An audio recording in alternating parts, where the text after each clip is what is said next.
Yeah. I have had issues with tape lines pulling paint up. Any advice? Yes. And as I always state in my videos, in VIP or some of my YouTube videos, you want to unmask your paint job about hour and a half to 2.5 hours after you paint it. You don't want to wait until it's fully cured and dried when unmasking. So that's probably your issue, is you are waiting till it's fully cured to unmask your car. You want to do it while the paint is still, I wouldn't want to say wet, but while it's still wet, but not tacky. It has to be set up to the touch where you could kind of graze your fingers on it and it not stick. That's why I show you to touch the tape to see how it's setting up. And I got something here. I got bit the other day and it's just been itchy like hell. So yeah, you want to unmask your car about an hour and a half to 2.5 hours after you paint while it's still wet. That's the trick. Should I just do primer or use a sealer then paint on bare metal? 08 Chevy. Oh, my wife is home. I would do a 2K filler primer. Use like a DTM, which is a direct to metal primer, over your metal spots. So use a DTM 2K filler primer. I'm using a product called ECG, European Genuine Coatings. You can see the orange can here. It's a DTM filler primer. Okay, and that's a good foundation to just paint directly over after you sand it with 400. All right. Okay, so Rich says cracks in paint. All right, let's see. What was your question again? What's the cure for paint crazing bare metal? Start again. Yeah, sure. Sand it all down. Get it down, like use 80 grit, get it down to metal, and then put a nice filler, 2K filler primer on it. Fill it up. You could even use an epoxy if you want, if you're not using a direct to metal DTM. All right. If I paint the car at 85 degrees, do I have to use slow hardener? I would, definitely. If you're doing a complete paint job, I would always use a slow hardener. Always. Always, always. Because when you use a slow hardener, it gives your paint to flow out pretty much. It flows out the orange peel. You get less orange peel, and it's just better for the paint. So you always want to use a slow hardener. Says, hey, Tony, can you show us how you trigger the spray gun while you are painting? While I was painting for the first time, I just pulled the trigger all the way in and it looked like I oversprayed. Yeah, you're talking about like as you spray. So at the end of every panel, you want to just kind of like let go of your trigger to where only air is coming out. You know what I'm saying? So that's how you do it. If you watch my painting videos, I think you'll get a better idea. Are you a VIP, Robert? Just watch my painting videos as I paint and then listen, because you can pretty much hear the difference also. Hold on. Why would the epoxy be wet on wet, or would the epoxy be wet on wet, or wait till epoxy dry? You should flash it, at least let it dry. Epoxy should be dry, not fully dry. It could probably be like, 20-minute flash time, 15-minute flash time. I bought the LV21 and I got tiger stripes on my trunk, 67 Chevelle. What type of paint are you doing? Metallic? You could get tiger stripes with any spray gun. I think it could be the spray gun, right?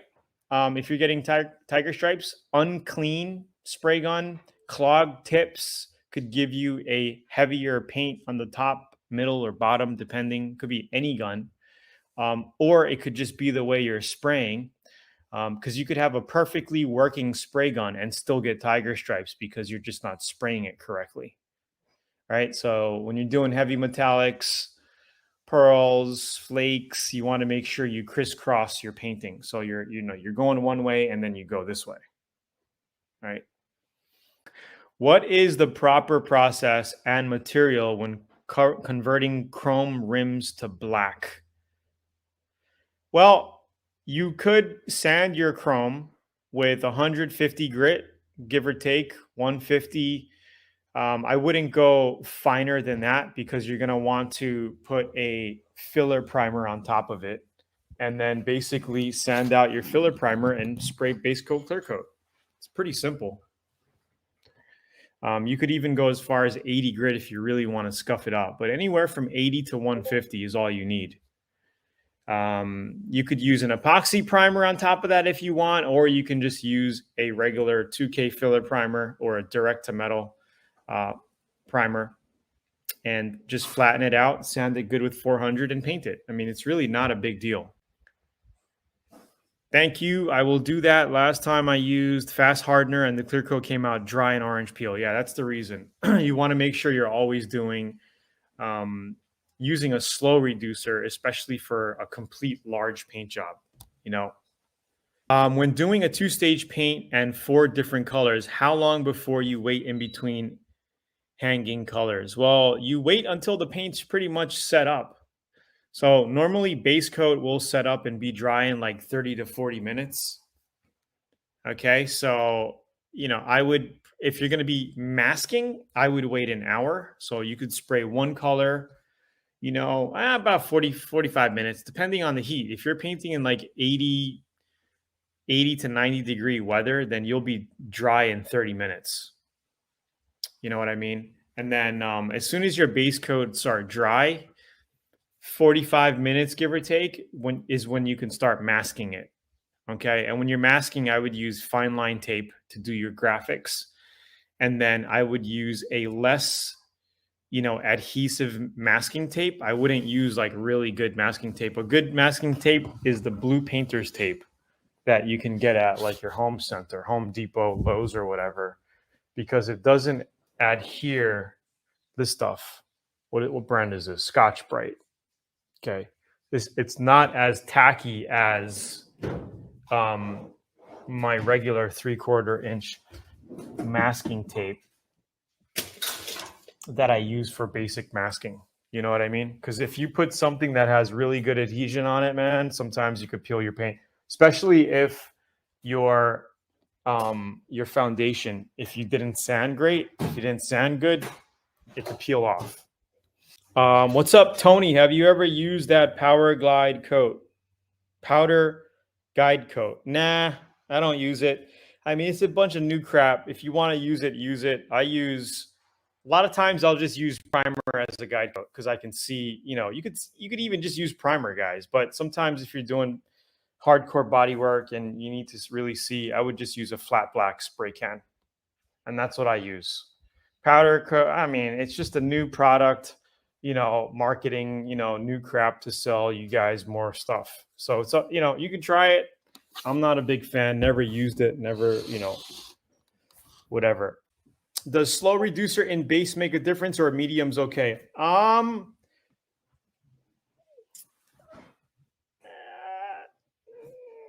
I really don't see a difference. I normally use medium for all of my paint when it comes to base coat.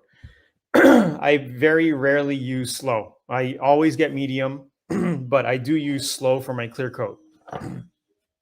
I use medium and slow.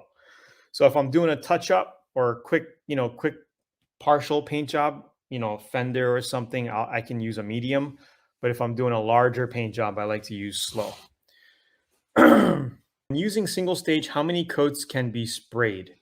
2 to 3 coats. Normally, if you lay your 2 coats on like a wet to heavy, 2 coats is fine. So like, the Good Van project that we did, it's basically, I did 2 coats. There it is right here. Haven't washed it since I painted it 6 weeks ago, and it's just sitting. I got bird crap on it, whatever. But it looks good. People like it. Planning to clear coat my sentimental car project, is it okay to use Acme Finish One clear coat or use a more expensive brand? Man, it depends on your budget. If you feel like you want to spend 350 bucks on a gallon kit of clear coat, which will give you more than that, right? Because you're going to be mixing it. Then do it. Like if you're going to go high end and get a good clear coat, I would go with House of Color or PPG, Deltron. They make a really good clear coat.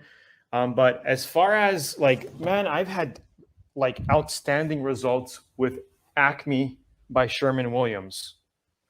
This clear coat is a really good clear coat, about $100 for a gallon kit, and it comes out really nice, really glossy, no dieback, which means after you spray it, you wait a week and then the clear coat looks drier. Sometimes clear coats take time to cure out, and then with cheap clears, it could look good for the first couple days. 2 weeks later, it looks dull. Okay, then you got to color sand and buff it. But color sanding and buffing will fix that problem. If you use a higher end clear coat, you spray it, it looks glossy, looks like glass. 2-3 weeks later, 2-3 months later, it still looks like glass. Like it doesn't die back, they call it, right? It doesn't dry out and shrivel up. But cheaper clear coats tend to do that. But I haven't noticed that with Acme, which is a cheap clear coat. It's inexpensive. It's like 110 here in Hawaii. I'm sure you guys get a little cheaper. Carolyn says, I just ordered the X88. Super stoked. This is my go-to gun right here. Just used it, and I didn't clean it that well, so I got to clean it. Look at it. It's kind of like it needs a cleaning. But actually, my buddy that just stopped over today, he picked up. I had 2 of these laying around, and he's like, Tony, I got to paint the car. I need some spray guns. Do you have any? I'm like, yeah, dude, I got 2 of these X88s. He's like, I want one for me and I want one for my son. So from Big Island, I just laid down some base on a hood and I got a sandpaper finish. First time that's happened. 26 PSI, 6-inch distance from panel. It seems like you're spraying it on dry, man. Like that's the only thing. I would make sure. So like if you're spraying paint on dry like that, it's because just make sure you're mixing it correctly. Make sure it's mixed correctly, number one. And sometimes if you're spraying with too high of a pressure, it'll dry the paint out before it even hits the panel. And that happens with primer a lot. I haven't really noticed it with base coat. But and make sure you got wide open fluid flow. Make sure your needle is out all the way and then you tighten it, right? So I like to back this out all the way, squeeze my trigger, and then tighten it, right? Right when it touches, you got wide open fluid flow, okay? And you get dry paint because you're not getting enough material on the panel fast enough, okay? It's drying out and then getting on your panel. So it's high pressure. When you're spraying a high pressure, that'll happen, or not enough material coming out. Okay, not enough material coming out. You got a little bit of material coming out. It dries in the air and then it lands and it gets dry. So check that. It's mostly your paint mixture or your spray gun settings.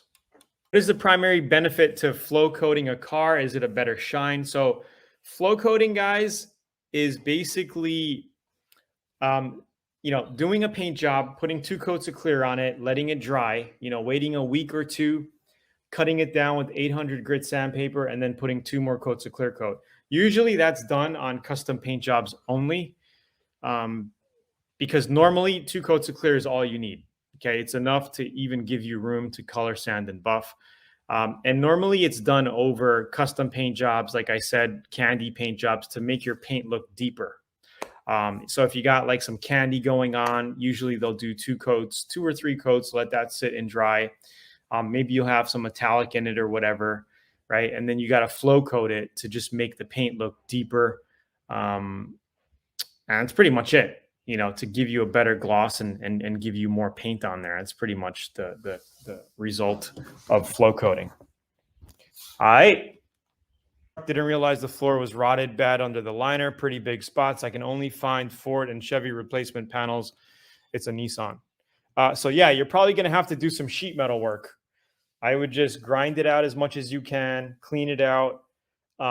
We do have rust repair videos in VIP that shows you the whole process, how to treat the rust. I don't think I have. You might just want to YouTube it. Maybe some other guys got some videos on that. I don't have anything except for in VIP. But you're going to want a sheet metal. You know, you might want to use a spot welder like the one I got here to basically patch up your holes, weld it up, and then put some body filler on it. And then you could, I would just Raptor line it, you know, with some heavy duty Raptor liner. All right. So yeah, Ketis Bloom, we have sheet metal videos in VIP that shows you how to use this machine. So you might want to, and I think we did some truck rocker panels in VIP and an old Model T. But yeah, thanks guys for tuning in. Tony here hanging out with you. Have a great rest of your day and week and weekend. Peace. Have a good one. Cheers.